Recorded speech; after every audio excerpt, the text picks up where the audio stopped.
Right then, Mango. Oh, wait, no, that's me. Right then, Barrett and Splurtz. Okay. Barrett and Splurtz, that sounds good, doesn't it? Well, it doesn't sound that good. I mean, Mango and Coulda sounds better. Yeah, but Barrett and Splurtz sounds good. It sounds like a cop duo. Yeah, it sounds like it could be like a book, but definitely not like a podcast duo. Right, okay. Well, carry on then, Mango. So featured problem, I should just say, but the listeners probably know that. They've been listening for 10 episodes already. So here we go. Here's the problem that this person's have. Dear Mango and Cold Iron, I have some rather naughty neighbours and really need your help. It all started a few months ago with a solid gust of wind that blew the fence down. While I appreciated the new view, I take meticulous care to remove all insects from my garden, and this new fence hole was letting the bugs run riot. The bugs aren't the problem, however. I'm friends with them now. My neighbours are the problem. I've asked them to fix it a few times, and I don't mean to stereotype, but they're always sat in the garden. Stereotypes of free speech. Oh, okay. Thanks, Splurtz. I've asked them to fix it a few times, and I don't mean to stereotype, but they're always sat in the garden and pretend they don't hear me. Last week, I came home from work, and they were playing hacky sack in my garden, and they wouldn't let me join in. They were still out there when I went to bed. The next morning, I noticed in the kitchen there were spoons and mugs soiled that I definitely didn't use. Also, there was an old man stood there in his long johns. I thought this would all stop on its own, but when I got home from work, CEO of Farm Foods Incorporated, the neighbours' family were playing the board game Risk in my living room. I am now hiding out in my attic, as the neighbours have slowly expanded up through my house. I'm staying very quiet for fear of them finding and ejecting me. For now, Professor Plum is my only friend, unless he turns out to be the killer. I await your advice, Jamie. Well, that's a very long one and a very detailed one as well. So thank you, Jamie, for that. Where should we start on this one? What do you think, John? Well, I feel like they've not really done anything yet, so we, got a bit of a blank slate here. Yeah, we've got a blank slate to go from. I'm not going to do a whole hindsight thing. It's very easy to do that. Yeah. I think staying quiet in the attic is a good start. You don't want to alert, You don't want to alert them that you're still there. They might charge up there. Let me tell you what I think about this whole situation. Now, you know how I feel about house owners. I believe that when you buy a house, that should be yours. Now, these people that are moving into their house, have they bought the house? I don't think they have, no, Barrett. Because here's the issue. Jamie hasn't said that she bought the house. I feel like that was implied, Barrett. I think it's their house. You can never assume, John. Right. Never assume. Okay. Joe knows all about this from being a legal man. Well, a sort of nearly legal man. If there is any sort of doubt or implication in a letter, then maybe it's there for a reason, to hide something. Can I just jump in on this? Go for it. Squatters have more rights in this country than house owners. That's very true. Whoa. Barrett, you don't know the law. You're just taking what he says at face value. Oh, yeah, I know the law because Joe knows the law. Right. Oh, okay. Sorry. Carry on. It sounds like it's been a few days already, so the downstairs is done for. Now, you've only got a period of 48 hours to defend your property before the squatters take ownership. And how long is a game of Risk? That's what I'd put to you. That's a very good point. Can I just ask in terms... Sorry, John. Can I just ask in terms of defending the house? Do you mean a physical defence or a metaphorical defense? Physical, metaphorical, spiritual. You're allowed to use anything that's not nailed down. Okay. So if they wanted to physically defend their house with, say, a wardrobe, they couldn't do that. Well, some wardrobes are nailed to the wall. Now, there is a legal grey area on whether tipping over a board game and throwing all the pieces in someone's eyes count as a legitimate self-defence, but I'll leave that to the listener to imagine.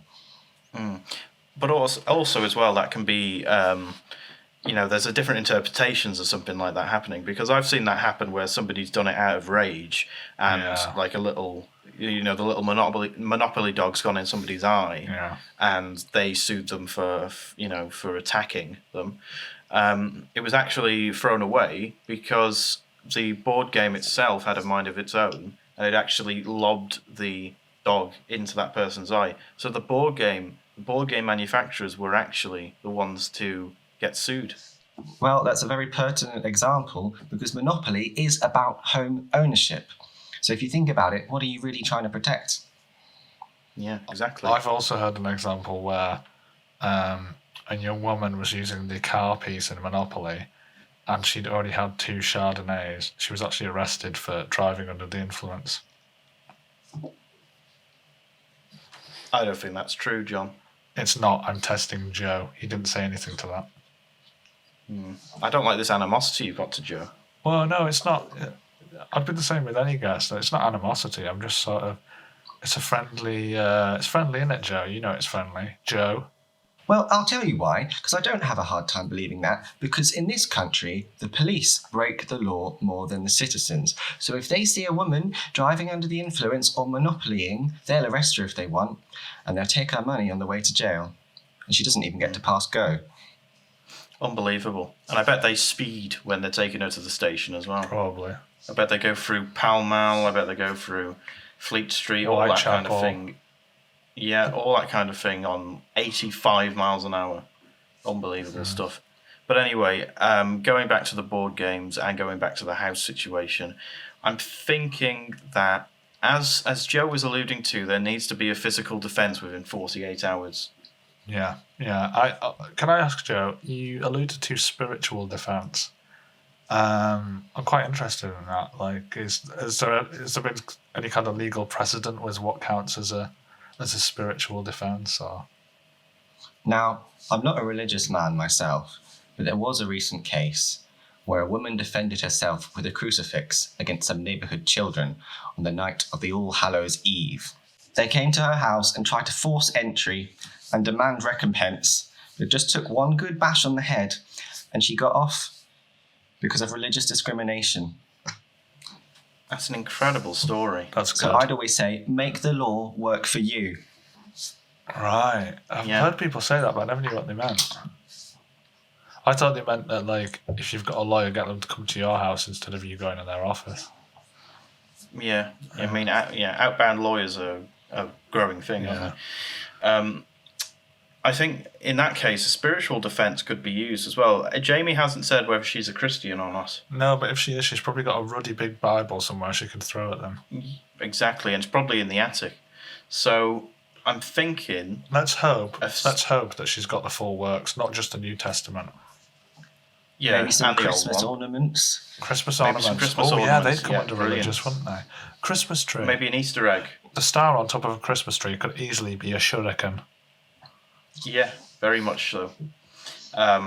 Also, she could fashion a bomb out of an Easter egg. If she puts like shrapnel and stuff in one of the chocolate ones, blow up. Am I right? That's how it works. Am I right, Joe, in thinking that explosives don't come under the religious defence? Only if the radius of the explosion remains within the boundary of your property, then it's okay. Okay, Barrett, right. So a small... And there won't be any problem with that. Like a small hand Think grenade. about it, we're allowed fireworks. That's true. Yeah, exactly, yeah. Yeah, hopefully there's some fireworks from like a bonfire night in there as well. So she's got an arsenal up there. Yeah. She's got an arsenal. Yeah. She can also use the ladder from the attic. She can like swing the ladder and hit people with it. That'd be quite funny.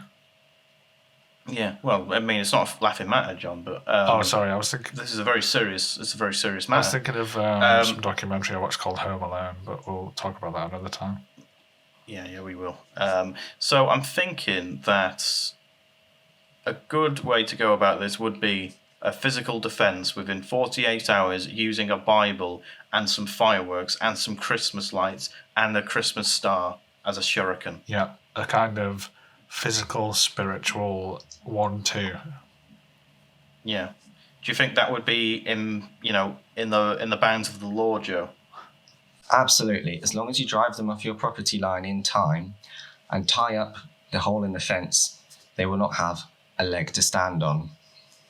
Fantastic. So there you go, Jamie. Not only have we given you some good advice, but we've got the legal ramifications to back it up. And Joe, if any legal proceedings were brought against her, am I right in thinking you'd defend her completely pro bono if she got taken to court? Or Pro bono, pro bonjour, just ask for Joe and I'll be there. My rates are very reasonable. Okay, I don't think he knows what pro bono is. That's not a good sign. Okay, well, you've got Joe anyway. He'll help you out somehow. Yeah. We don't go into the law ourselves, do we, John? No. I didn't really understand any of the bits about a radius, but, Yeah. Well, we try, don't we? So I think that is a problem solved. Joe, would you like to do the honours? Just say solved. Solved.